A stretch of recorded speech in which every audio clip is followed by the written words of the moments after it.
Dita e 24 e protestës jam me Ermala Simen ka protestuar disa herë gjatë jetës tij, ndërkohë që deri tani duket se pikpyetja kryesore është zgjedhja e një përfaqësie të protestës, pikat e nxjerra nga protesta dhe çfarë dhe si mund negociohet. Asimja, që dalim nga pjesa e entuziazmit protestës, po themi faktit që njerëzit ndjejnë që janë solidarë me njëri tjetrin, pyetja e parë është si mund të adresohet kjo pakënaqësi drejt një zhvillimi që të transformoj, po themi, shumë gjëra në sistemin politik në Shqipëri.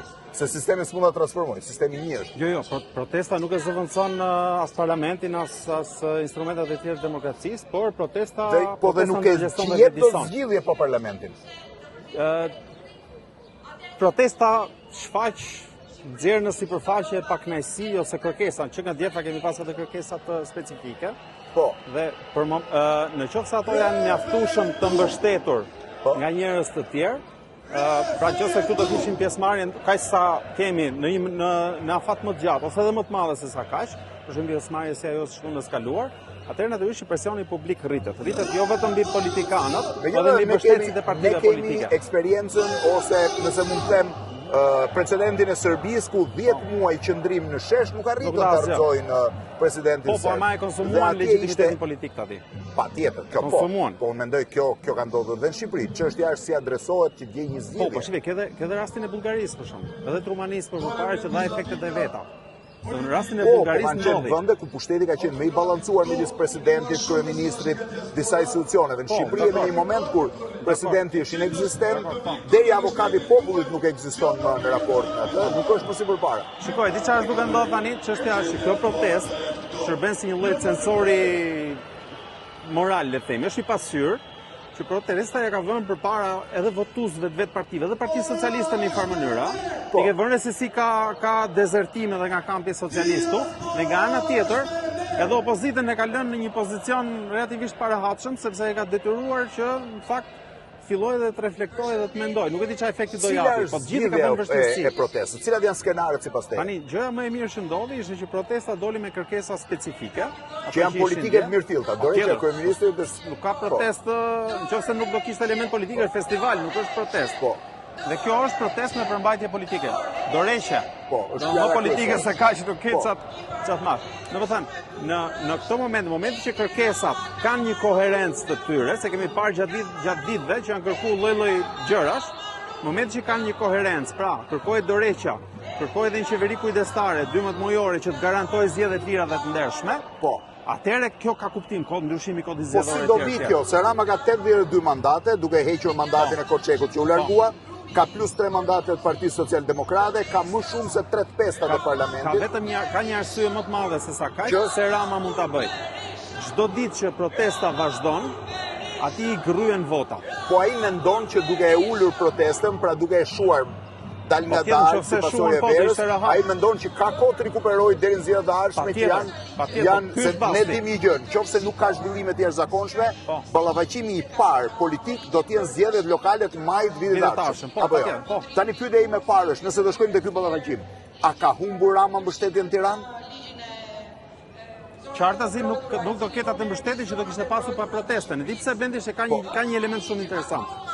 Kur tu dalin pikërisht në këtë shesh, domethënë dalin 10.000, 15.000 mbështetës të Partisë Demokratike ose të partive tjera që si ka, Rama nuk ka pse ta vrasë mendjen se këta njerëz dihet që do votojnë. Po këtu po të shikoje ditët e parë të protestës, punën e protestës, ti ke pas 10, 20, 30, 40, 50 mijë njerëz protestues, në cilët shumica kanë qenë njerëz të rinj, që ose kanë qenë indiferent, ose s'kan votuar fare, ose kanë votuar si ju ka thënë mami babi. Po kryesisht janë votues së Partisë Socialiste, besoj. Nuk e di, u shpartakova një aktivist Partisë Socialiste këtu, që ishte në protestë, të zgënjur. Jo, ata nuk janë aktivistë asnjëri. Jo, takova aktivist që kanë votuar sepse i është dukur midis. Unë takova aktivist të Partisë Socialiste që ishte këtu në protestë. Po njerëz që kanë votuar me shumë gjasa, statistikisht, nga ata që janë aty, 40% janë votues Partisë Socialiste. Aty pjesa më e madhe janë ndoshta që s'kan votuar fare. Po, nga ata që kanë votuar. Nga ata që kanë votuar, kryesisht kanë qenë mbështetës nga që kanë parë unë në deklaratat dhe bëra për tyre vetë. Çfarë ndodh tani?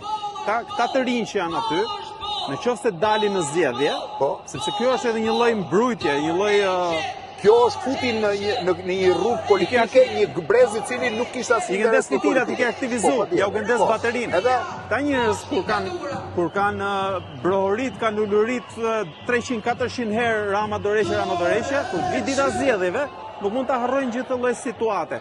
Ky është problemi më I madh që I vjen qeverisë. Dhe ne dim shumë mirë që kur të rinjt dalin masivisht në zgjedhje, kjo është shenjë ndryshimi. Që këtu e vetmi element I puzzle-it që ngelet është çfarë do ofrojë opozita. Kjo është e gjithë çështja. Çfarë do ofrojë opozita? Kjo është dilema e madhe. Kjo është dilema e madhe. Çfarë duhet ofrojë opozita? Se di, ka dy gjëra që mund të bëhen. Ose opozita do duhet tulet, reflektohet, reformohet, dali me një ofertë politike, qoftë nga burimet njerëzore, qoftë me programin, për programin se çfarë. Mundësia është gjithmonë. Pyetja është ato ketë guximin për ta bërë. Guximin, reflektimin për ta bërë. Dhe kjo është ajo çështja kryesore. Po u plotsu ky element I puzzle-it, pastaj është shumë e thjeshtë. Një pjesë e njerëzve që janë këtu nuk kanë, natyrisht shumica këtyre nuk kanë për të votuar për qeverisin e zgjedhjeve të ardhshme.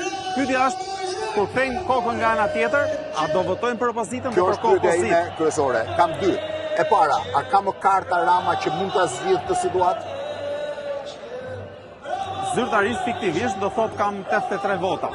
Kjo është e drejta di, sepse çdo gjë vendoset në bazë të votave. E dyta, a mund të lindë kjo protestë një po quaj një lloj mishele partish politike, se aty një parti nuk lind, për arsye se ka një spektër shumë të gjë, është e pamundur. A mund të krijojë 2, 3 apo 4 parti politike të ideologjive të ndryshme ose të qendrës, të cilat mund të ulin mazhorancën e Partisë Socialiste?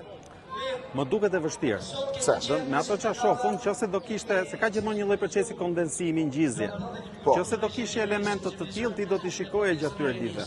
Unë ka përshtypjen që aty ka shumë vrull, ka shumë patos, ka shumë energji, po jo domosdoshmërisht një lloj kondensimi të ideve ose të mendimit. Domethënë duhet patjetër një parti ti nuk mund ta bësh thjesht me njerëz që dalin protest. Një parti ka mendim brenda, ka platformë, ka orientim, ka koherencë ideologjike, organizim, etj. Kështu që këto nuk I shoh për momentin. Natyrisht që as nuk I shoh bashk, po as veç e veç. A mund dali? Po patjetër, ndoshta mund dali.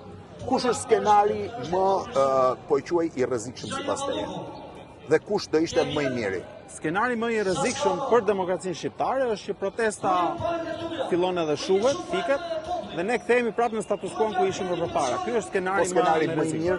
Skenari më I mirë është kur e gjithë politika në tërësi, ja po përpiqem tregojmë sa më neutral, ndikohet nga kjo protestë edhe vendos të ndryshojë. Pa asnjë formacion të ri brenda?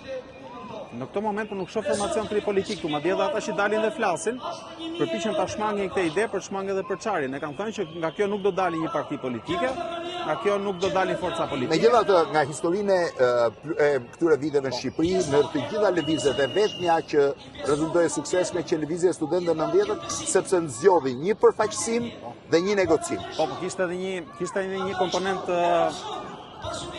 integrator, integrus ideologjik, ishte çështja e demokracisë në atë kohë. Ishte pak më specifike se sa kishte një antikomunizëm, kishte një dëshirë për pluralizëm. Tjera, 1997-a, lëvizja e studentëve, lëvizja arme kimike nuk patën përfaqësim, nuk patën figura. Duke mos pasur përfaqësim, nuk arritën të arrijnë një rezultat. Prandaj them që edhe në rastin konkret me shumë gjasa, kjo protestë do ta ketë efektin e vet maksimal pa prodhuar një forcë caktuar politike. Mund të dalin, mund të ketë individ që do përfshihen në diçka, po mund duket e vështirë që në radhë të parë dalin një forcë e cila të përfaqësojë protestën. Ti vetë do angazhohesh si përfaqësues I protestës? Jo, janë njerëz të tjerë që janë aty, unë kam mbështetur publikisht gjithkohës, kam dhënë edhe sugjerime individualisht ose edhe publikisht, por natyrisht nuk jam unë organizator I protestës. A ka shansin që nga kjo protestë Shqipëria të nxjerrë një lider ose një mini leadership të ri politik për dekadën e ardhshme? Unë mendoj që efekti kryesor I protestës do të jetë që të nxjis lider të rinj potencial që të dalin në skenë. Sepse kjo protestë ka treguar, bashkë me gjithë elementet e tjerë që dinë më përpara, sondazhe, pakënaqësi etj. Kjo protestë tregon që ka një kërkesë të fortë për një tjetër elitë politike, ka një kërkesë të fortë për lider të rinj politik. Dhe kjo është më e mira, sepse deri më sa çfarë ndodh, ka njerëz që mendojnë për shkak se do ishte të angazhohen politik, edhe të sakrifikoij diçka nga jeta ime profesionale etj. Por llogaritë që bënin kur shikonin shifrat dhe statistikat, të del që këtu votat I marrin ata që I marrin. Dhe atë thot, pse do i futen kësaj loje, unë ku vetëm do më hedhin val, do paguaj konstatarës, do futen politik. Sot një dikush i cili do të futet në politikë, si grup, si individ, Pra politika u kthye prapë në trend publik që nuk ishte. Patjetër. Kjo është merita kryetrinëve që kanë dalë këtu. Dikush sot mund gjej frymëzim te kjo protestë dhe mund thotë se shiko, paska 50.000 veta këtu që eventualisht nuk janë as me njërin as me tjetrin dhe mund votojnë për diktatori. Asimja, faleminderit. Faleminderit aty. Kështë disa